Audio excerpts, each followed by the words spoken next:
Perkenalkan, nama saya Wulan Septianingsih dari Prodi PGMIC.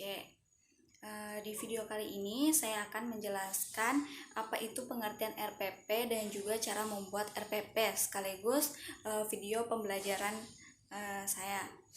Langsung saja.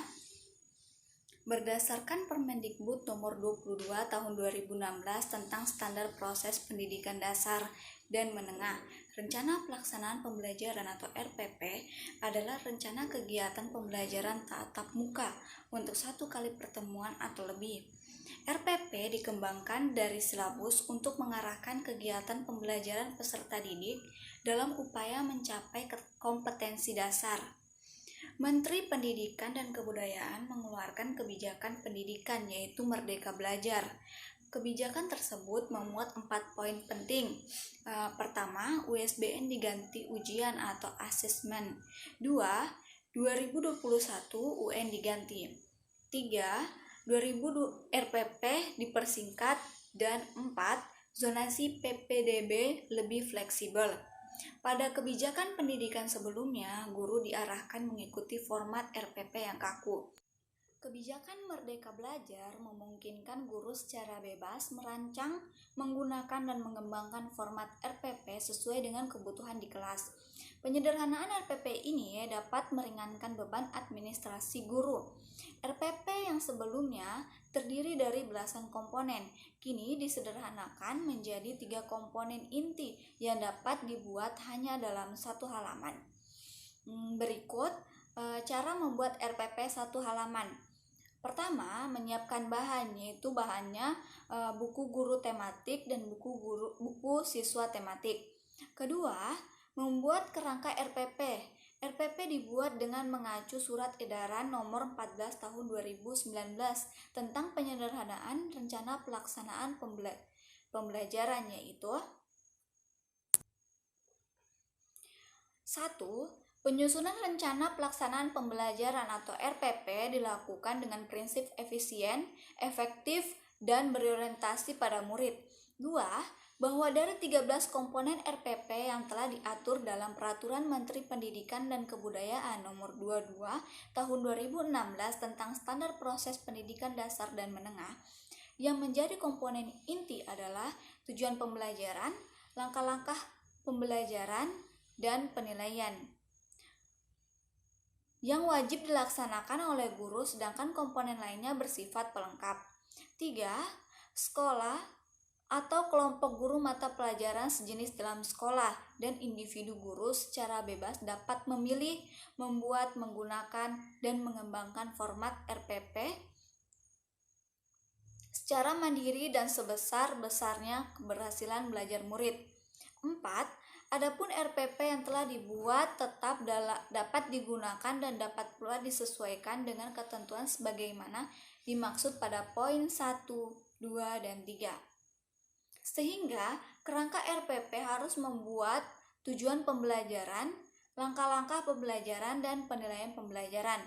Komponen lainnya bersifat pelengkap seperti berikut.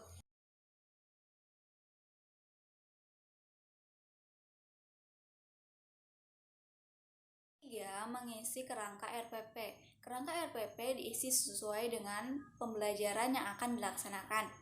1. Satuan pendidikan, kelas atau semester, tema, subtema, dan pembelajaran dibuat sesuai dengan rencana pembelajaran.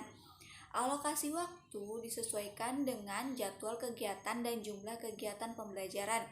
Harus dikali 35 menit berdasarkan Permendikbud nomor 22 tahun 2016 tentang standar proses pendidikan dasar dan menengah. 2. Tujuan pembelajaran. Tujuan pembelajaran ini tidak perlu dibuat sendiri, melainkan bisa dikutip dari buku guru. 3. Langkah pembelajaran. Langkah pembelajaran dibuat berdasarkan langkah-langkah pembelajaran yang ada di buku guru. Guru harus mampu memangkas atau mengembangkan langkah-langkah pembelajaran tersebut sehingga singkat dan jelas tanpa menghilangkan makna pembelajaran. Buku siswa diperlukan untuk memudahkan guru untuk memangkas dan mengembangkan langkah pembelajaran. Langkah-langkah pembelajaran dijabarkan menjadi 3, yaitu kegiatan pendahuluan, kegiatan inti, dan kegiatan penutup. Guru dapat mengelompokkan setiap kegiatan dengan berpedoman pada Permendikbud nomor 22 tahun 2016 tentang standar proses pendidikan dasar dan menengah. 4. Penilaian pembelajaran. Penilaian proses pembelajaran menggunakan pendekatan penilaian otentik yang menilai kesiapan peserta didik, proses, dan hasil belajar secara utuh. Evaluasi proses pembelajaran dilakukan saat proses pembelajaran dengan menggunakan alat seperti lembar pengamatan, angket sebaya, rekaman, catatan anekdot, dan refleksi. Evaluasi hasil pembelajaran dilakukan saat proses pembelajaran dan di akhir satuan pembelajaran dengan menggunakan metode atau alat seperti tes lisan atau perbuatan dan tes tulis. Hasil evaluasi akhir diperoleh dari gabungan evaluasi proses dan evaluasi hasil pembelajaran.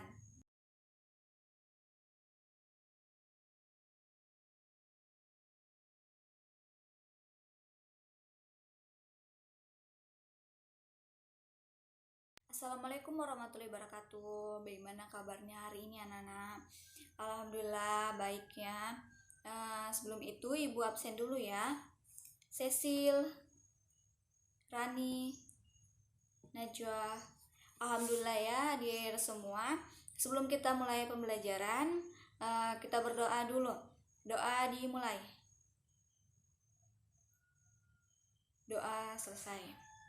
Adapun materi kita hari ini yaitu tema 7 perkembangan teknologi, subtema 1 perkembangan teknologi produksi pangan, materi gerakan mengapung. Tujuan pembelajaran kita hari ini, yang pertama, siswa dapat menjelaskan gerak dasar mengambang sebagai teknik dalam melakukan aktivitas air. Kedua, siswa dapat mempraktekkan teknik mengapung dengan tepat dan benar, percaya diri. Langsung saja penjelasan materi tentang gerakan mengapung. Gerak dasar mengambang. Saat di kolam renang, perhatikan keselamatan diri dan orang lain. Gunakan alat seperti pelampung. Pelampung adalah alat yang bisa digunakan untuk membantu mengambang. Jenis pelampung ada 4.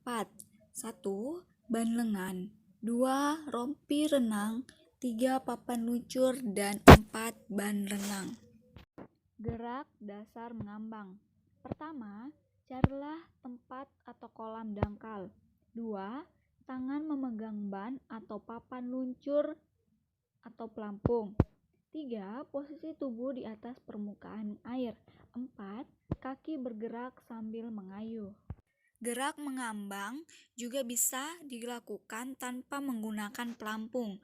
Kita bisa meminta bantuan pada orang lain. Gerak mengambang tanpa pelampung bisa juga dilakukan sendiri, yaitu pertama-tama berdiri di pinggir kolam dan tangan berpegangan di tepi kolam. Kemudian rapatkan perut pada dinding kolam. Tarik nafas dalam-dalam, kemudian lepaskan pegangan. Kepala masuk ke air sambil kakinya digerakkan ke depan dan ke belakang secara bergantian. Kepala muncul perlahan untuk mengambil nafas. Itulah tadi materi tentang gerak mengapung di air. Sekarang tugasnya yang pertama, jelaskan cara melakukan gerak mengapung di air. Kedua, coba lakukan latihan gerakan mengapung tersebut. Demikianlah pembelajaran kita hari ini. Nah, kita akhiri sekarang pembelajaran kita dengan berdoa. Doa dimulai. Doa selesai. Wassalamualaikum warahmatullahi wabarakatuh.